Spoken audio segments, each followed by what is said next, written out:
Hello बच्चों। तो आज हम डिस्कस करेंगे क्लास 8 साइंस पार्ट 2 क्यूरियोसिटी का। तो लाइन बाय लाइन चलते हैं एमसीईआरटी से।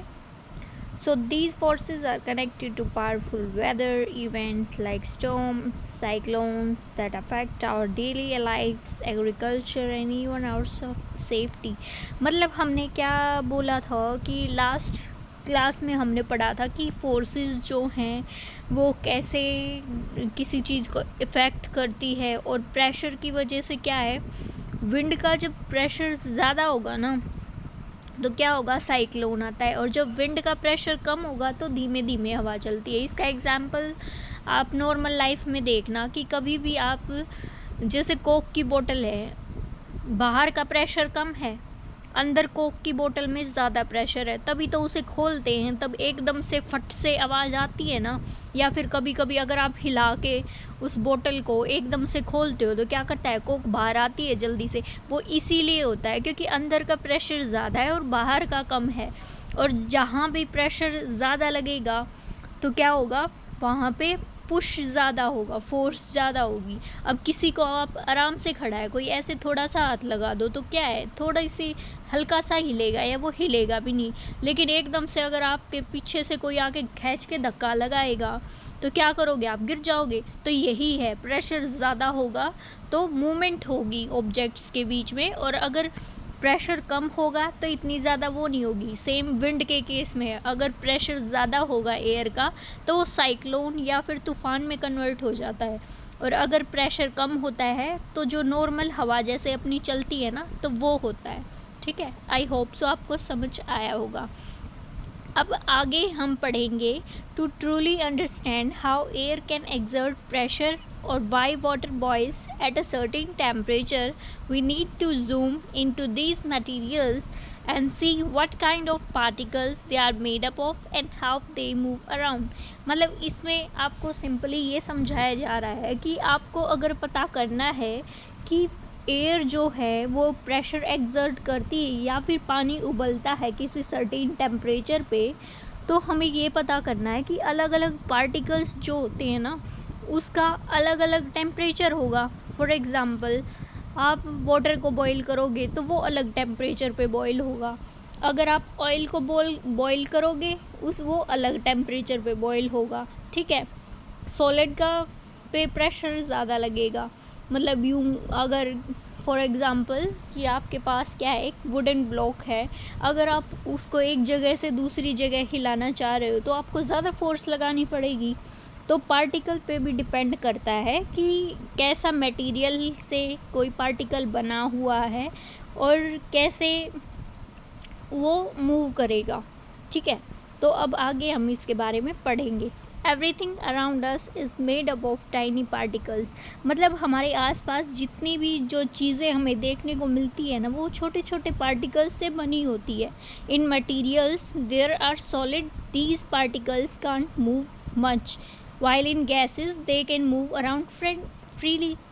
मतलब हमने पता है कि जो सॉलिड के पार्टिकल्स हैं वो मूव नहीं कर सकते, और जो गैसेस हैं वो इजीली मूव हो जाती हैं। इसका एक एग्जांपल सुनो। फॉर एग्जांपल, आपके पास क्या है, एक बॉल है, तो बॉल को आप जहाँ पे रखोगे वो वहीं रहेगी ना, जब तक आप बाहर से उसके ऊपर कोई फोर्स नहीं लगा देते। अब गैसेस मूव करती हैं, इसका पता कैसे चलेगा, मम्मी मैगी बना रही है, रसोई में मम्मी मैगी बना रही है, लेकिन उसकी खुशबू दूर तक पूरे घर में फैल जाती है। तो इसका मतलब क्या है कि जो गैसेस हैं वो इजीली फ्रीली मूव कर रही हैं अपनी प्लेसेस पे। ठीक है, classifying things around us in is an important feature of science. मतलब जो हमारी थिंग्स जो हमारे आसपास हैं उनका क्लासिफिकेशन करना वो एक इम्पॉर्टेंट फीचर है किसका, हमारी साइंस का। We can also classify materials around us into elements, compounds and mixtures. मतलब हमारे आसपास जितने भी मटेरियल हैं जो हम देखते हैं, जैसे कि फ़ैन हो गया, टेबल हो गया, कुर्सी हो गया, हम खुद हैं, या फिर पॉपकॉर्न, मैगी, या फिर कुछ भी, मतलब जो आपको दिखाई दे रहा है आपके आसपास, उसे हम किस चीज़ में मतलब डिफ्रेंशिएट कर सकते हैं, मतलब अलग अलग कैटेगरी बना सकते हैं। फॉर एग्ज़ाम्पल जैसे कि कैटेगरी है, एक साइड है बॉयज़, एक साइड है गर्ल्स, एक साइड है मेल्स, एक साइड है फीमेल्स, या फिर एक साइड है डॉग, या फिर एक साइड है कैट्स। तो हम अलग अलग कैटेगरी बनाते हैं ना, उसी तरीके से जो साइंस में जो ये मटेरियल्स है ना हमारे चारों तरफ, उसको भी हम अलग अलग पार्ट्स में डिवाइड करते हैं। जैसे कि पहले एलिमेंट्स, जो एलिमेंट्स होते हैं वो क्या होते हैं, प्योर सब्सटेंसेस। फॉर एग्ज़ाम्पल एक कटोरी में आपके पास सिर्फ चावल रखा है, तो वो सिर्फ चावल चावल है उसके अंदर, तो वो क्या हो गया, प्योर सब्सटेंस, कि सिर्फ एक टाइप की चीज़ है वहाँ पे। ऐसे ही केमिस्ट्री में होता है, जब एक टाइप का मतलब एलिमेंट होगा ना तो वो प्योर होगा। जैसे कि क्या हो गया, हाइड्रोजन, ठीक है। और फॉर एग्ज़ाम्पल सोडियम, तो वो क्या होगा, प्योर सब्सटेंस, जिसमें सिर्फ सोडियम है तो सोडियम का ही एटम होगा, दूसरा एटम नहीं होगा, ठीक है। अब नेक्स्ट है कंपाउंड। अब कंपाउंड को आप कैसे समझेंगे, टू और मोर एलिमेंट्स बॉन्डेड टुगेदर, मतलब दो या दो से ज़्यादा एलिमेंट जो कि बॉन्ड होंगे एक दूसरे के साथ। जैसे कि पानी, वाटर, वाटर का फॉर्मूला क्या होता है, H2O। इसके अंदर क्या होगा, एक ऑक्सीजन है हमारा एलिमेंट और दो हाइड्रोजन हैं, तो वो तीनों चीज़ें मिलके क्या बना रही है, H2O। H2O क्या है, हमारा वाटर। अब जैसे कि NaCl है, NaCl क्या होता है, जो हमारे घर में नमक यूज़ करते हैं ना खाने में, तो सोडियम क्लोराइड बोलते हैं उसे। आगे से आप मम्मी को बोलोगे ना कि मम्मा कि खाने में नमक कम है, तो इसकी बजाय आप बोलना मम्मी NaCl कम है। पहले तो डांटेंगी, लेकिन आपको पता है इस चीज़ के लिए, तो अप्रिशिएशन ज़रूर मिलेगा, ठीक है। तो ऐसे याद करना। तो अगला है मिक्सचर्स। मिक्सचर क्या होगा, combination that can be separated physically. For example आप देखो, जैसे कि एक मुट्ठी आपने चावल लिया, एक मुट्ठी आपने दाल लिया, ठीक है, उन दोनों को मिक्स कर दिया। अब उन्हें अलग अलग कर सकते हैं ना हम, चावल के दाने को उठा के अलग और दाल के दाने को उठा के अलग, तो वो क्या होगा, वो मिक्सचर होगा, ठीक है। दो या दो से ज़्यादा चीज़ें जब आपस में मिल जाती है और उसे अलग अलग फिज़िकली का मतलब है, अगर आप हाथ से उसे उठा के अलग अलग कर पा रहे हो तो वो होगा मिक्सचर, ठीक है। Once we know how particles combine और mix, we can then understand solutions. मतलब एक बार हमें पता चल जाए ना कि पार्टिकल्स कैसे मिक्स होंगे या फिर कंबाइन होंगे, तो हम इजीली समझ सकते हैं कि सॉल्यूशन क्या होता है। नींबू पानी पिया है ना आपने, तो वो भी किसका एग्जाम्पल है, सॉल्यूशन का। जैसे एक गिलास पानी के अंदर आपने क्या किया, मीठा या फिर चीनी डिज़ोल्व कर दी, ठीक है, तो वो क्या हो गया, वो हो गया सॉल्यूशन। और सॉल्यूशन के अंदर क्या क्या है, शुगर है और वाटर है, ठीक है। For example how sugar dissolves in a tea to make it sweet, मतलब ये सेम वही एग्जाम्पल है। चाय बनाने के टाइम पे भी मम्मी क्या करती है, चीनी डालती है ना चाय के अंदर, क्यों डालते हैं हम शुगर, ताकि वो मीठा हो सके, ठीक है। तो ये भी एग्जाम्पल सॉल्यूशन का। सॉल्यूशन का मतलब होता है लिक्विड फेज़। लिक्विड फेज़ का मतलब एक चीज़ लिक्विड होगी जो सॉल्वेंट होगा। From the world of particles and mixture we can then move into the world of light. मतलब हमने पार्टिकल और मिक्सचर के बारे में तो थोड़ा थोड़ा आइडिया हो गया है ना, तो अब हम देखेंगे कि लाइट के बारे में, कि कैसे कैसे लाइट रिफ्लेक्ट करती है किसी सरफेस के ऊपर, किसी सरफेस के ऊपर वो रिफ्लेक्ट नहीं करती है, और कभी कभी मिरर्स के ऊपर वो अलग अलग इफ़ेक्ट दिखाती है। तो ये हम देखेंगे। We will study how light rays reflect off flat and curved mirrors and bends when passing through lenses and helps us। मतलब कैसे कैसे जब कर्व्ड मिरर्स होते हैं या फिर लेंसेज होते हैं, वहाँ से वो लाइट बेंड करती है और हमें क्या करती हैं, समझने में हेल्प करती है कि कैसे कैसे कोई ऑब्जेक्ट हमारे आसपास है उसकी वर्किंग कैसे होगी, ठीक है। अब इसका एग्जाम्पल देखो, जब कार चलाते हैं तो साइड में एक मिरर होता है ना, उसका पीछे का हमें दिखता है, उसमें से देख के तभी तो ड्राइविंग करते हैं ना हम। तो वो क्यों दिखता है, क्योंकि लाइट रिफ्लेक्ट हो रही है। प्लेन मिरर पे वो जाके लग रही है और फिर वापस रिफ्लेक्ट हो रही है, एक इमेज बन रही है, इसी वजह से वो हमारी आँखों को दिखती है। ठीक है। आगे है the bending of light explains what happens when we see an image in a shining metal spoon और how corrective glasses help many of us see clearly. हाँ, ये एक्टिविटी है ना, सब करेंगे जो ये लेक्चर देख रहे हैं। आपने घर से एक चम्मच लेना और पहले तो उसे सीधा करके अपना फेस देखना। ठीक है, सीधे उसमें फेस कैसा दिखेगा, और एक बार देखना उसके कन्वेक्स साइड से, मतलब जो दूसरी साइड से, दो साइड होती है ना चम्मच की, एक बाहर निकली हुई एक अंदर की तरफ जहाँ पे खाना डाल के हम खाते हैं, तो दोनों साइड से देखना और कमेंट में ज़रूर बताना कि किस साइड से आप सीधा दिख रहे हो उस चम्मच के अंदर और किस साइड से आपकी इमेज उल्टी हो जा रही है। ठीक है, ये एक्टिविटी है, ज़रूर करना, मज़ा आएगा। It's not just a polished mirror that reflects light, rough surfaces reflect light as well, and so does the moon.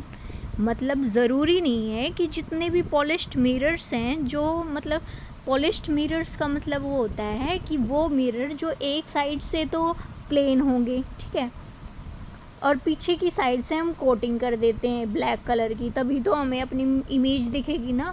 अब एक मिरर है जो खिड़की का कांच है, उससे क्या होता है, वो पास हो जाएगी, आर पार का दिखता है हमें, लेकिन एक वो मिरर होता है जिससे हम अपना फेस देखते हैं, तो उसके अंदर क्या होता है, एक साइड से तो वो होता है जो प्लेन मिरर है, और पीछे की साइड से क्या होता है, कोटिंग कर देते हैं, उसे ब्लैक कलर कर देते हैं, क्योंकि लाइट उसके थ्रू पास ना हो और रिफ्लेक्ट हो जाए, ताकि हमें हमारी शक्ल दिखे। ठीक है, इट्स नॉट, तो ये बता दिया। और इसका एग्जाम्पल क्या लिया है, मून, हमारा चंदा मामा।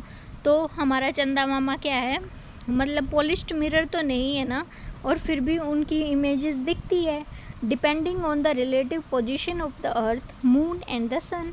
अब पोजीशन जो हमारे मून की रिफ्लेक्शन है लाइट की, वो कैसे दिखती है, वो रिलेटिव पोजीशन, मतलब हमारी पृथ्वी की और मून की और सन की, ये तीनों चीज़ है ना, उनकी पोजीशन से डिसाइड होगा। A slightly different part of moon is illuminated each night.